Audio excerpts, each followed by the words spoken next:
एवढं सगळं खाऊन सुद्धा ना तिला पाणीपुरी खायची होती. ते फक्त पाणीपुरी नाही तर तिखट तिखट पाणीपुरी. आणि ते एक नाही दोन दोन प्लेट. वेडी कुठली.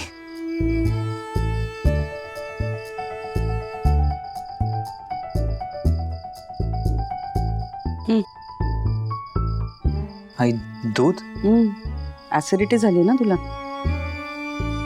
तुला कसं कळलं? मीराने सांगितलं. अथर्व, वर्षातनं कधीतरी एकदा तू पाणीपुरी खातोस, तुझ्या पोटाला सवय नाही. मग ऍसिडिटी होणार नाही तर काय होणार? हो खाल्ली मी आई, पण त्या मीरामुळे तिने हा घोळ घातलाय आणि तिच्यामुळे त्या पाणीपुरीवाल्या भैयाने मला तिखट पाणीपुरी खायला घातली. नाही, हिला स्पष्टपणे सांगता आलं असतं की भैया गोड पाणीपुरी किंवा मीडियम पाणीपुरी, पण नाही. वेडी कुठली. अरे तिला कशाला दोष देतोय? चूक तुझी आहे. अरे पण तिखट आहे हे माहिती असूनही 2 प्लेट पाणीपुरी बरी खाल्लीस तू. हो आई, तिथे माझं चुकलं. पण आई, एक काय आणि दोन काय, तिखट पाणीपुरी तिखटच असते ना शेवटी. अरे हो, पण 1 प्लेट खाल्ल्यानंतर दुसरी प्लेट खायची कोणी बळजबरी केली होती का तुला? ती सुद्धा तिखट. आणि मग दुसरी प्लेट घेताना सांगायचं ना त्यांना की मीडियम करा म्हणून.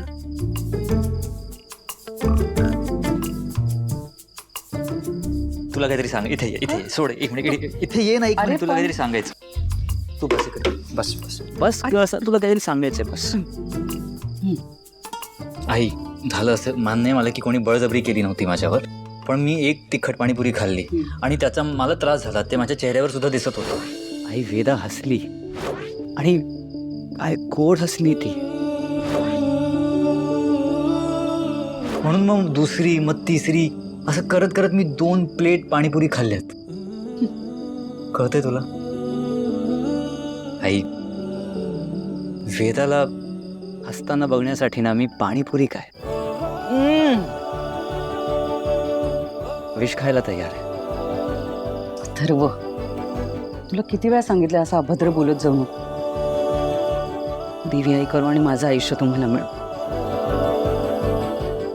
तू आता आधी हे दूध पी, म्हणजे बरं वाटेल तुला. घे.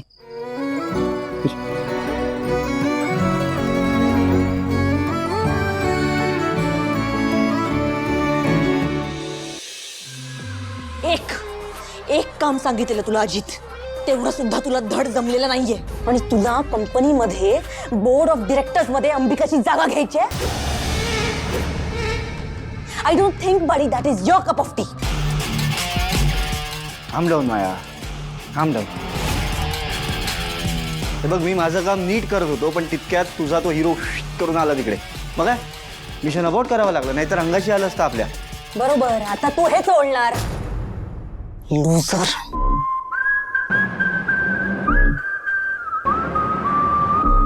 लुझर. ठीक आहे, म्हण मला लुझर म्हण. तुला हवं तितके वेळा मला लुझर म्हण. तुझा हिरो त्या मीराबरोबर कसं गुलुगुलू करत होता माहितीये का तुला?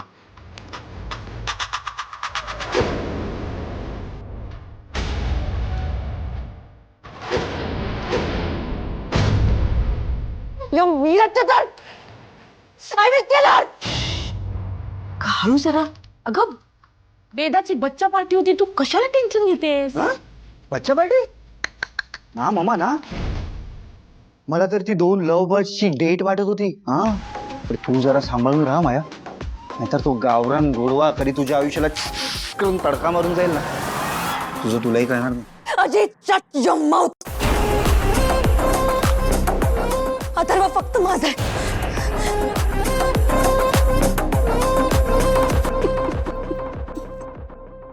गधड्या, मला सांगितलंस दोघांचं भांडण झालं म्हणून, आणि तिला भलतंच काहीतरी सांगितलंस तू. रिलॅक्स मामी, रिलॅक्स. त्या मायाला वाटतं की मी तिच्या हाताखालचं पपेट आहे. आणि मीरा आणि अथर्वच्या भानगडीमध्ये मी तिला असं काय अडकवणार आहे ना की हळूहळू कधी ती माझ्या हाताखालचं पपेट होईल तिचं तिलाही कळणार नाही. हा, मुणी ग ते माझं बाळ. किती हुशार आहे ना, अगदी माझ्यावर गेलाय. माया, मला प्रॉमिस केलंय तिने, ही जी माझी प्रॉपर्टी आहे ना त्याच्यातला हिस्सा देणार आहे थोडासा मला. काना मागून आली आणि तिखट झाली काय. वेळ आली ना की ही प्रॉपर्टी कधी मी सगळीच्या सगळी तिच्याकडनं हिरावून घेते ना कळणार सुद्धा नाही तिला. आणि तसं झालं तर सोन्याहून पिवळं.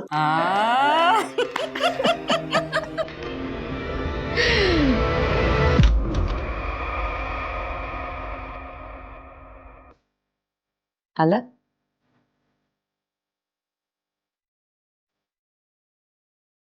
दमला असाल ना.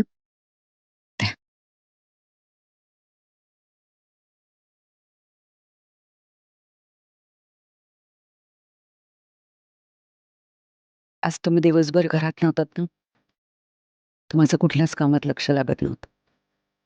आता आलात ना तर बरं वाटतंय. दुसरी बायको तुझीही आणि तुझ्या मुलाची.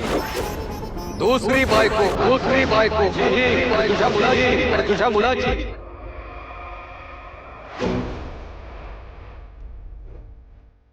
जेवायला वाढू का? नाही नको, भूक नाही.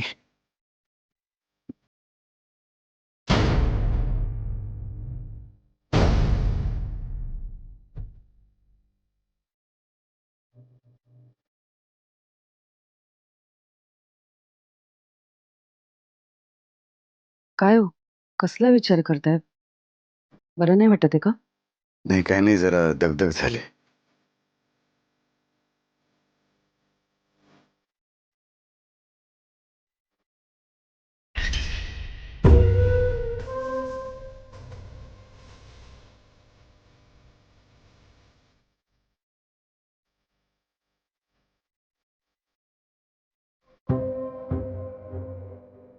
आराम करा तुम्ही.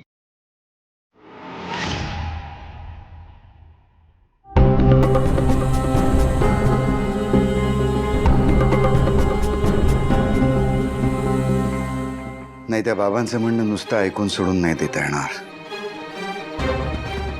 त्यांच्या भाकिताची सत्यता अनुभवली आहे मी. आता अथर्वच्या बाबतीत हलगर्जीपणा करायला नको. काहीही करून अथर्व आणि मायाचं लग्न टाळावंच लागेल. त्यासाठी काहीतरी निमित्त शोधावं लागेल. काय असू शकेल ते?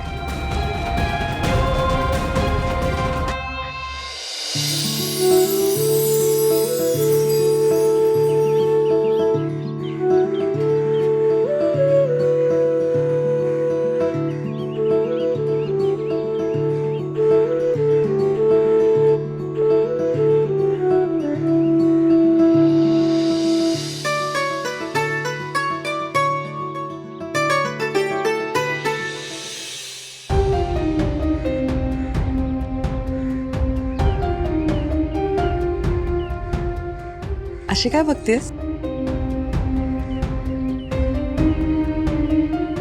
भाईसाहेब, तुम्हाला असं पूजा करताना पाहिलं ना की मला माझ्या काकांचीच आठवण येते. ते पण असंच भक्तिभावानेच पूजा करतात. मला पाहिलं की तुला तुझे काका आठवतात. मला वाटलं आई आठवते असं म्हणशील. भाईसाहेब, वाईट नका वाटून घेऊ, पण माझे काकाच मला माझ्या आईच्या जागी आहेत. याचा अर्थ मी तुला तुझ्या आईसारखीच झाले ना. काय ग, मग तुझ्या आईने तुझ्याकडे एखादी गोष्ट मागितली तर देशील का तिला? भाईसाहेब, मी तुम्हाला काय देणार? मी साधी गरीब मुलगी आहे. माझ्याकडे तुम्हाला देण्यासारखं काहीच नाहीये. आहे एक गोष्ट. कुठली? कवडी.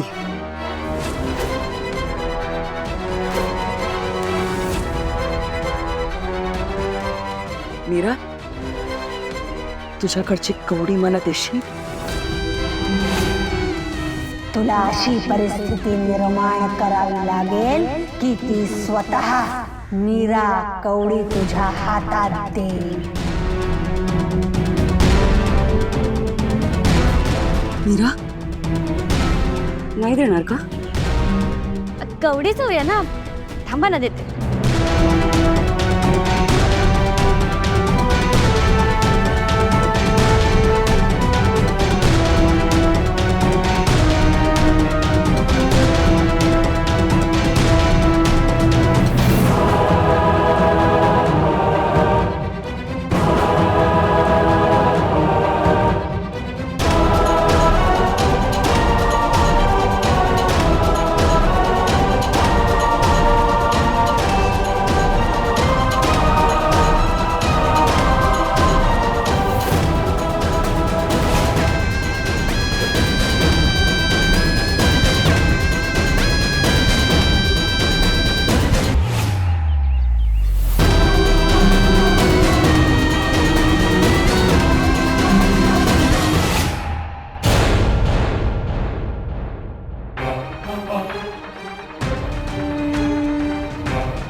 पहाटेचं स्वप्न. असं म्हणतात पहाटेची स्वप्न सत्यात उतरतात. म्हणजे हे स्वप्न लवकरात लवकर खरं होणार. एकदा का ती कवडी माझ्या हातात आली मग माझ्या सगळ्या इच्छा पूर्ण होणार.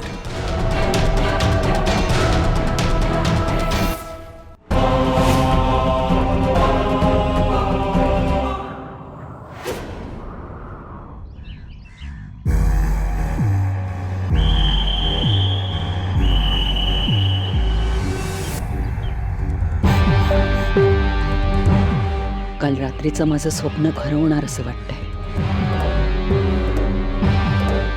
अशी काय बघतेस?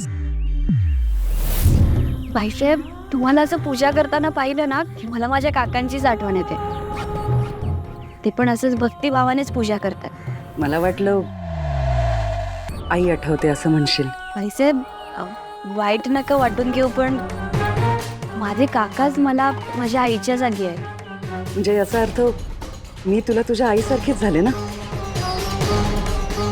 मग तुझ्या या आईने जर का तुझ्याकडे एखादी गोष्ट मागितली तर देशील? बाईसाहेब, मी तुम्हाला काय देणार? मी साधी गरीब मुलगी आहे. माझ्याकडे तुम्हाला देण्यासारखं काहीच नाहीये. एक गोष्ट आहे ना. कुठली? कवडी. मीरा, मला तुझ्याकडची कवडी देशील? देशील ना? कवडीच होऊया ना. थांबा ना देते.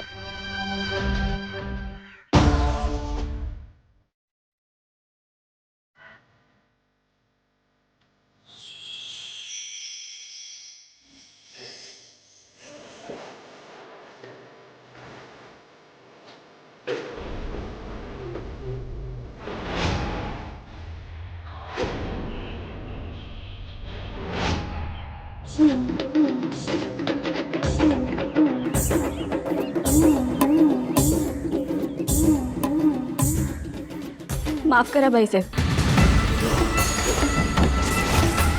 पण ही कवडी माझ्या बाबांची आठवण आहे. मी ही नाही देऊ शकत तुम्हाला. ही कवडीच माझा खूप मोठा आधार आहे. बाईसाहेब, या कवडीने ना मला प्रत्येक वेळी संकटातून बाहेर काढलं. मला जेव्हा जेव्हा प्रश्न पडतो ना की मी आता काय करू, तेव्हा मी या कवडीला विचारते आणि ही कवडीच मला मार्ग दाखवते. भाईसाहेब, तुम्हाला कवडीच हवी असेल तर मी तुम्हाला दुसरी आणून देऊ का? नाही.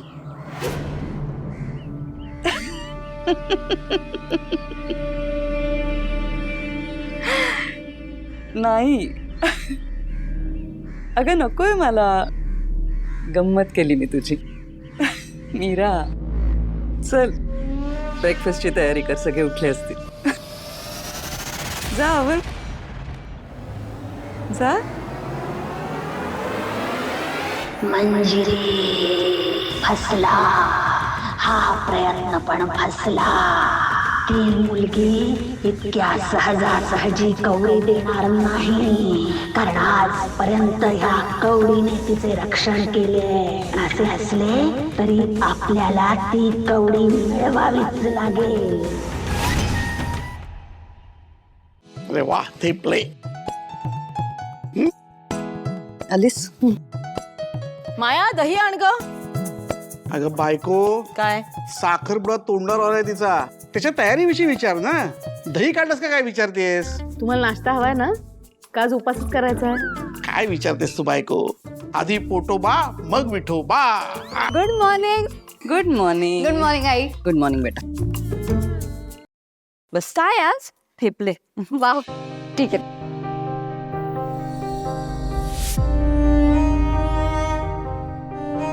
अहो, नाश्ता करायला येता ना? बायको, मी काय विचारत होतो, साखरपुड्याचं काय, झाली का तयारी? अगदी मस्त चालू आहे तयारी. मी आणि माया लक्ष देऊन तयारी करून घेतोय. आणि हा आहे की मदतीला. अथर्व आणि मायाच्या आयुष्यातला किती सुंदर आणि महत्वाचा दिवस आहे ना तो. माया खूप सुंदर दिसत होती आपल्या पूजेच्या दिवशी. आता माझी खात्री आहे साखरपुड्याच्या दिवशी सुद्धा खूप छान दिसणार आहे ती. अथर्व बघतच राहील तिच्याकडे. काय काय अगं बाई लाजली. माया कशी लाली आली आहे बघ साखरपुड्याचं नाव ऐकल्यानंतर. मी काय म्हणते, साखरपुडा झाला ना की आपण लगेच लग्नही उरकून टाकूया, नाही का? दुसरी बायको हात करणार, तुझीही आणि तुझ्या मुलाचीही. अहो,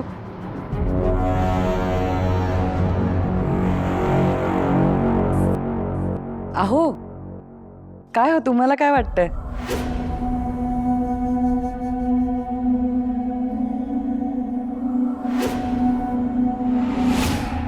काय झालं? एवढे शांत का आहात तुम्ही? साखरपुडा होईलच,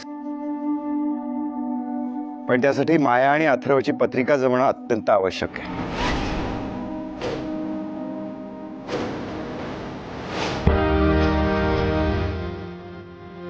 पण जर पत्रिका जुळल्या नाहीत तर साखरपुडा होऊ शकत नाही.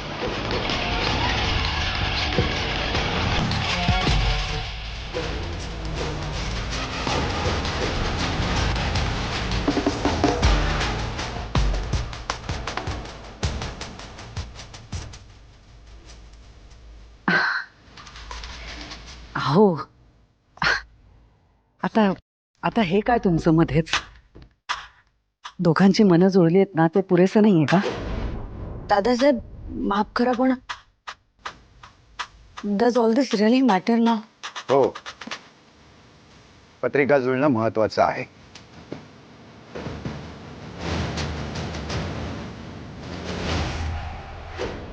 मंजिरी, या तरुण पिढीचं मी समजू शकतो, त्यांना या गोष्टी पटत नाहीत. पण तू तर सुज्ञ आहेस ना. बाबा, मला तुमचं म्हणणं पटतंय. आपण पत्रिका चेक केलीच पाहिजे.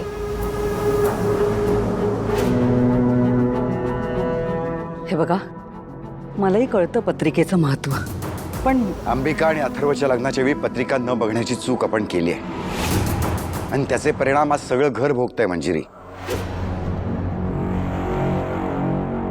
अथर्व आणि वेदाला होणारा त्रास मी नाही बघू शकत. नाही, माया आणि अथर्वची पत्रिका जुळलीच पाहिजे.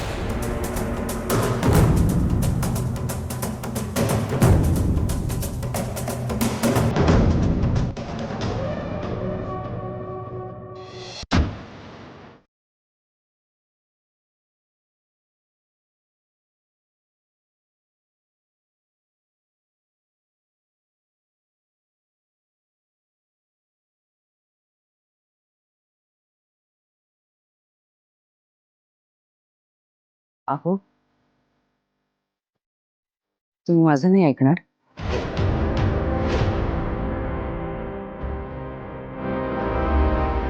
ऐकतोय ना, बोल. हे काय झालं आत्ता? माझी मोहिनी का काम करत नाहीये?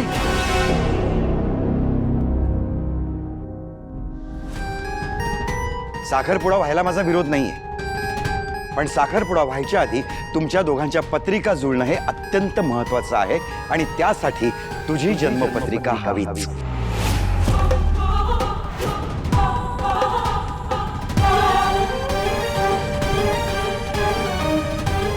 बस या उपर मला काही बोलायचं नाहीये.